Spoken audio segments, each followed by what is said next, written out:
안녕하세요. 논리와 비판에서 상황 판단을 담당하고 있는 테디입니다. 이번 시간에는 지난 11월 실시했던 국가직 7급 상황 판단 모의고사 모의평가 4번을 분석해 보도록 하겠습니다. 네, 앞에 시간에서 풀었던 거를 가지고 갈게요. 분석은 이러한 틀로 하는 거죠. 먼저 목적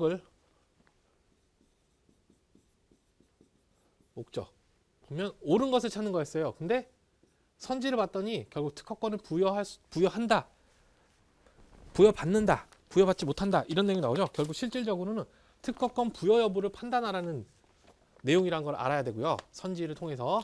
그리고 유형은 규정형이다. 근데 텍스트로 구성되어 있어서 조항처럼 요건과 효과가 서술어는 효과와 요건 효과가 뚜렷하게 드러나지 않기 때문에 어느 정도 정리가 필요하다. 특히나 여기서는 효과가 특허권 부여로 끝나기 때문에 요건이 어떠한 것이 들어가는지 확실히 정리를 할 수 있어야 된다. 그래서 정보를 정리하면 여기서는 AND 요건이다. 두 가지 모두 충족을 해야 되는데 이미 봤었죠. 우리가 봤으니까 이번엔 짧게 핵심만 정리해 볼게요. 두 번째 이 문단에 나오는 신규성 플러스 3문단에 나오는 선출원 모두를 충족하면 특허권을 부여받는다.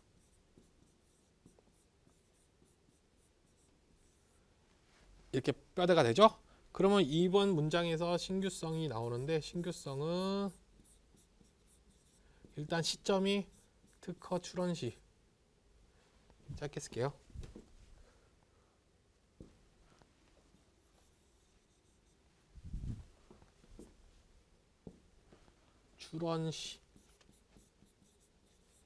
출원 시점에 판단을 하고요. 이때 처음 나온 거예요. 처음 나온 거. 친절하게 근데 처음 나온 게 아닌 거. 신규성이 없는 것을 이 문단에서 설명을 해주고 있죠. 처음이 아닌 거. 어떤 게 있죠? 일단은 널리 알려진 거. 미리. 그리고 그 두 번째는 어떠한 반포된 간행물의 게재. 요 두 경우면 신규성이 없다 라고 알려주고 있고, 그 다음에 또 예외의 예외. 이게 예외고 신규성이 없어진 게 예외고, 예외의 예외로 다시 신규성이 생기는 거를 또 설명하고 있죠. 간주라고 해가지고 이건 어떤 거죠? 발명자가 자발적이고 자기 거를 더 쉽게 풀어쓸게요. 자기 거를 본인이 널리 알리거나 또는 논문에 그러니까 간행물에 게재를 하고 자기가 스스로 하고 그 다음에 그 행위를 한 12개월 내에 출원을 하면 신규성 인정해 줄게. 이 경우에 인정해 줄게. 이렇게 되는 거예요. 그리고 두 번째는 선출원에 대해서 얘기를 하고 있는데, 선출원에 여러 가지 얘기가 나오고 하는데 주의 깊게 봐야 될 게 발명 완성 시기에 관계없이 가장 먼저 특허청의 특허 출원, 먼저 출원 이걸로 판단한다. 먼저 출원을 개념으로 하고 그 다음에 뒤에다가 부가한 게 뭐부터 먼저 봐야 되는지 설명을 해준 거예요. 선출원된 발명이 신규성 상실로 부여받지 못한다. 그러니까 선출원을 먼저 판단해보고 그 다음에 신규성 여부를 판단해라.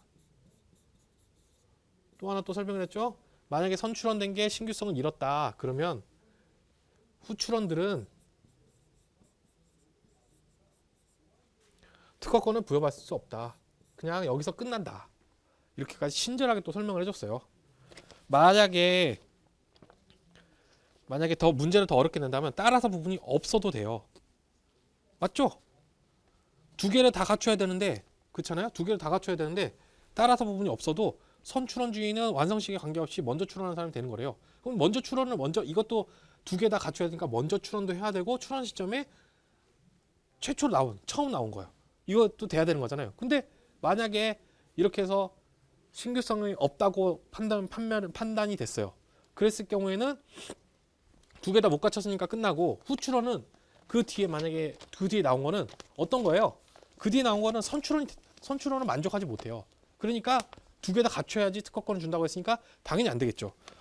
만약에 문항이 어렵게 나온다면 따라서 이하가 없을 거예요. 따라서 이하가 없더라도 당연히 똑같은 후출원은 당연히 특허권은 부여받을 수 없다는 것을 알고 있어야 돼요. 거꾸로 더 어렵게 내려고 그러면 뭐 선출원주의 예외로 신규성을 상실한 경우 그 다음 순위에 있는 그 다음 순위에 있는 출원의 특허권이 부여된다. 뭐 이렇게 내볼 수도 있겠죠. 근데 지금 이 문항에서는 그렇게 되지 않고 선출원이 무너지면 다 끝, 다 올 끝 이렇게 얘기를 한 거예요. 근데 이게 문제를 풀 때는 실질적으로 판단해내기 어려워요. 그러면 아까 제가 설명드린 대로 그냥 나와 있는 그대로 요거 상까지 정리하고 난 뒤에 그 다음에 제가 다시 한번 앞으로 가서 판단할 때 어떻게 하는지 또 알려드릴게요. 그때 다시 한번 얘기할게요. 상황 같은 경우에는 되게 간단해요. 가불병 3명이 나오고요. 3명이 나오고요. 시점이 3가지 시점이 나와요. 완성, 그 다음에 출원, 이게 일단 나오고요. 그 다음에 기타 특이행위. 이거는 셋 다 있죠. 완성, 출원은.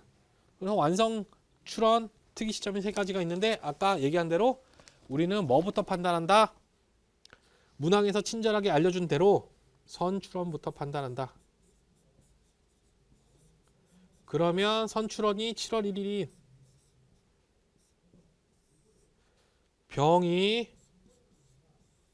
일단은 선출원은 선출원 주의에 대한 요건을 갖춘 거고요. 그럼 그 다음 뭘 판단한다? 너 신규성 있니? 일단 병은 뭐 딱 특이한 행위를 한 게 없어요. 을이 특이한 행위를 했죠. 6월 달에. 어떤 걸 했죠? 반포된 논문에 뭔가를 반포된 논문에 게재를 했어요. 이게 아까 위에서 본 신규성을 상실하는 행위에 해당하는 거죠. 그러니까 그리고 이거는 갑이 한 게 아니라 을이 했어요. 병이 한 게 아니라 을이 했어요. 그러니까 뒤에 예외로 갈 수도 없어요. 그러니까 여기서 신규성이 깨졌다. 그러면 병은 특허권은 부여받지 못한다. 여기서 아까 우리가 이걸 위에 걸 잘 이해를 했다면, 위에 부분을 잘 이해를 했다면 바로 아무도 더 되지 않아 라고 판단하겠지만, 그렇게 만약에 생각을 못했다 하더라도 지문에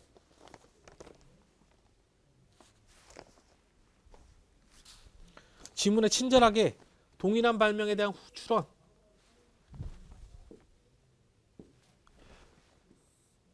B죠? B를 설명해 주고 있어요. B를. 이게 B잖아요. 특허권이 부여가 되지 B가 아니네요. 죄송합니다. 을이죠. 을. B가 아니라 을. 이게 을이잖아요. 을도 부여받지 못한다는 거를 나와요. 그러면 일단 병이 부여받지 못하고 을이 부여받지 못하고 갑은 당연히 부여받지 못하죠. 끼지도 못하니까. 그러면 이 4번도 말이 안 되고 그럼 이렇게 제거해도 5번이 나와요. 그죠? 이렇게 되는 겁니다. 특히 여기서 형광펜으로 그어진 이런 부분들 다시 한번 볼게요. 여기로 보면 여기서 중시해야 될 부분들은 일단 바닥글에서 중시해야 될 부분들은 따라서 이런 문장이 나오거나 그 다음에 그러나 이런 것들이 나왔을 때는 예외나 혹은 뭔가 부연 설명이 나오는데 그거는 문제를 푸는데 상당히 도움이 되는 내용들이 나오기 때문에 이런 부분들을 좀 유심히 봐야 된다. 그죠? 그리고 또 다른 거 여기서도 맞죠? 따라서에서도 유난히 다시 한번 설명을 해주잖아요. 그럼 이러한 것들은 문제를 푸는데 굉장한 도움이 되는 거예요. 특히 선출원된 어떤 발명이 신규성 상실로 그러면 뭐부터 판단했다는 걸까요? 선출원부터 먼저 선출원주의를 충족했는지를 판단했다는 얘기죠. 어떤 발명을 판단할 때. 그 다음에 신규성을 판단했네. 그럼 우리도 이거를 그대로 끌고 들어와서 문항을 풀 때 선출원부터 판단을 하고 그 다음에 신규성을 판단한다. 선출원주의라는 거는 한 명만 나오는 거죠. 그러니까 병만 가능한 거고 병의 신규성을 판단했는데 병의 신규성이 깨졌어요. 그러면 또 이 밑에서 이 마지막 두 줄에서 그런 경우 어떻게 해야 되는지 또 설명을 해줬죠. 그러면 을까지는 판단할 필요 없어. 값도 판단할 필요 없어. 너는 다 판단할 필요 없어. 모두가 특허권은 부여받지 못해. 이렇게 얘기를 한 거예요. 네, 다시 돌아와서 판단을 상황 정리해서 같이 해버렸네요. 네, 원래는 뭐 상황 정리를 먼저 뭐 사후 분석을 하자면 완성식이 뭐뭐뭐 넣고 이렇게 표로 그려서 하겠죠. 근데 그럴 필요까지는 없어요. 실제로 문제 풀 때는 우리가 빠르게 해야 되기 때문에 지금 제가 지금 분석하면서 풀어준 요 정도만 쓰면서 하면 돼요. 그래서 이 판단이 이미 판단이 특허권 부여인데 해버렸다. 지금 봐서도 알겠지만 이 단계는 그냥 의식의 흐름이라고 보시면 돼요. 의식의 흐름. 그래서 요게 이렇게 뭉쳐서 될 때도 있고 뭉쳐서 될 때도 많아요. 판단. 특히 지문 규정형 같은 경우. 나중에 많이 문제를 푸시다 보면 지문을 보다가 먼저 선지를 살짝 먼저 살펴가지고 어떤 걸 봐야 되는지 확인하시고 난 뒤에 다시 지문을 정리를 하는데 지문에서 해당 내용이 나와요. 그러면 바로 개별 선지로 가가지고 푸셔도 돼요. 방식은 어떤 걸 치도 되는데 제가 말씀드리는 거는 어떤 거다? 상황 판단은 기준을 주어진 정보에서 기준을 찾아서 이를 상황에 적용해서 판단하는 거다. 그래서 우리가 먼저 해야 될 거는 기준을 정리해야 된다. 그죠? 기준 대상을 먼저 정리를 해야 되고 그리고 난 다음에 대상에다 적용해서 판단을 하는 거야. 그러니까 얘기를 하자면 우리가 뭘 찾아야 되는지 먼저 알아야 되고 그 찾기 위한 기준을 정리를 해놔야 되고 그리고 마지막으로 판단. 이게 3단계로 구성이 된다. 요거를 조금 더 구체적으로 보여주기 위해서 이렇게 표를 나눴는데 결국에는 나중에 되면 합쳐져서 많이 판단을 한다. 이렇게 하시면 돼요. 체크 핵심 3번이랑 같은 취지예요. 일단 적용 여부를 따지니까 요건을 충족하는지 알아야 되겠죠. 그러면 뭐부터? 요건 정리부터가 되게 중요하다. 그리고 상황 같은 경우도 상황도 어떤 게 중요하죠? 상황도 요건 충족했는지 알 수 있도록 충족 여부를 판단하기 좋게 요건별로 정리가 돼야 된다. 해당 문항에서는 뭐였죠? 해당 문항에서는 날짜, 여러 날짜가 중심이 됐죠. 그리고 예외가 나왔어요. 신규성 문제에서 신규성이 없어지는 걸 한번 보여줬고요. 거기에 대해서 다시 신규성이 없는 것을 다시 돌리는 예외를 보여줬어요. 예외.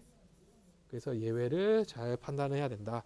그리고 이 문항도 3번 문항과 마찬가지로 예시, 구체화를 통해서 문항을 어떻게 풀어야 되는지 요건의 순서도 알려줬고 요건의 순서도 대놓고 알려줬고 대놓고는 아니죠. 요건의 순서 대놓고는 아니고 숨겨진 정보로 이렇게 해라 알려줬고 그 다음에 만약에 판단이 난 뒤에 후출원되는 애는 어떻게 되는 거지? 만약에 신규성이 상실됐다면 후출원되는 애는 어떻게 되는 거지? 에 대한 것도 친절하게 얘는 특허권 부여하지 마 라고 적어줬어요. 그리고 지금 이것들이 실질적으로 문제 푸는 데 있어서 핵심이기도 했어요. 알고 있어야지 빠르게 풀 수 있는. 그죠? 이런 식으로 해당 문항에서는 예시도 굉장히 중시해야 된다. 이런 걸 아시면 돼요.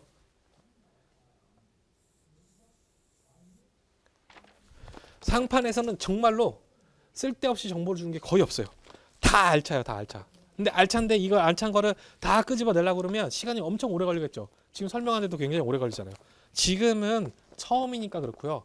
나중에 계속 노력을 하시다 보면 이러한 정보를 빨리 캐치하고 숨은 정보도 찾을 수 있게 되고 캐치하고 그 다음에 조금 더 이런 목적 부분에서부터 군더더기가 떨어지기 시작해요. 아, 내가 뭘 찾아야 되는지 알겠다. 그리고 아까 정보 같은 경우 들어가면 신규성 얘기가 나오면 예외가 나오나? 아니면 신규성을 상실한 내용이 나올 수 있을 것 같은데 이런 내용을 딱딱 보고 아니면 그걸 몰라도 해당 내용을 딱 보다 보면 그러나 이유네? 그러면 앞에 거에 대한 뭔가 예외나 아니면 다른 내용 뭐 나올 거야. 뭐 이런 식으로 되고 그 다음에 따라서 3문단에서 따라서 이유가 나오면 이게 만약에 내가 이거를 안 봐도 이해할 수 있으면 괜찮은데 만약에 내가 이해를 못했을 경우를 대비해서 뭔가 추가적으로 다시 한번 구체적으로 설명을 해주는구나. 난 이걸 좀 잘 봐봐야 되겠네. 여기서 뭔가 문제를 푸는 팁을 얻어야 되겠네. 이렇게 생각할 수 있는 그런 경험이 쌓여요. 그래서 그 경험으로 풀 수 있게 돼요. 그래서 자꾸 지금 강조드리는 거는 체크, 핵심을 강조드리는 부분이 그런 내용 때문에 그런 이유 때문에 그럽니다. 우리가 문항을 기출문항을 연구하고 풀고 연습하고 할 때는 우리가 갖춰야 될 것도 이런 것들을 이해하는 거예요. 위에 특허권이 부여됐는데 그게 신규성이랑 선출원으로 관계되고 뭐 이런 구조들은 보니까 원칙을 주고 그 다음에 원칙이 깨지는 모습을 보여주고 또 그 깨지는 모습에 예외를 줘서 이런 식으로 3단 구성으로 돼. 이거는 케이스 바이 케이스예요. 어떠한 경우에는 그냥 원칙만 나올 수도 있는 거고 그 다음에 원칙이랑 신규성이 상실되는 경우 요거까지만 나올 수도 있는 거예요. 그리고 지금은 엔드 요건으로 묶여 있지만 그냥 오어로 하나만 갖춰도 특허권을 부여한다. 뭐 이런 식으로 나올 수도 있는 거예요. 그러니까 위에 거 정보 정리하거나 상황 정리하는 거는 지금은 이러한 구조로 되어 있다는 걸 설명해 주는 거지 이러한 게 반드시 뭐 이렇게 두 개의 요건이 나온다 그러면 무조건 모두로 걸려요. 뭐 이런 식으로 한다는 거를 알려드리려고 하는 게 아니에요. 다 밑에 핵심 사항, 적용 부분과 예외, 예시 이런 것들을 중요시해야 되는 이유를 이렇게 구체적 문제로서 보여드리는 거예요. 여러분이 갖춰야 될 거는 이 문항을 풀고 나서 깨달아야 되고 갖춰야 될 것들은 이런 거죠. 이 문항은 적용을 하는 문항이야. 그럼 요건 충족 여부를 물어보는 거네. 그럼 나는 요건 정리를 잘해야 돼. 그리고 상황도 될 수 있으면 요건별로 내가 정리할 수 있으면 정리할 수 있어야 돼. 그럼 이 문항에서 요건에 해당하는 건 뭐야? 날짜에 대한 완성 시기, 특허 출원 시기, 그 다음에 뭐 특이사항, 특이 행위를 하는 시기 이런 거야. 이런 게 해당하는 거야. 그 다음에 내가 이 문제를 풀 때 추상적인 내용이니까 낯선 내용이니까 잘 모를 수 있는데 이럴 때는 보통 팁을 구체화된 예시에서 주더라. 이걸 좀 더 주의 깊게 봐야 되겠네. 문제를 풀려면 이러한 것들을 아시라고 하는 거예요. 네, 여기까지입니다. 감사합니다.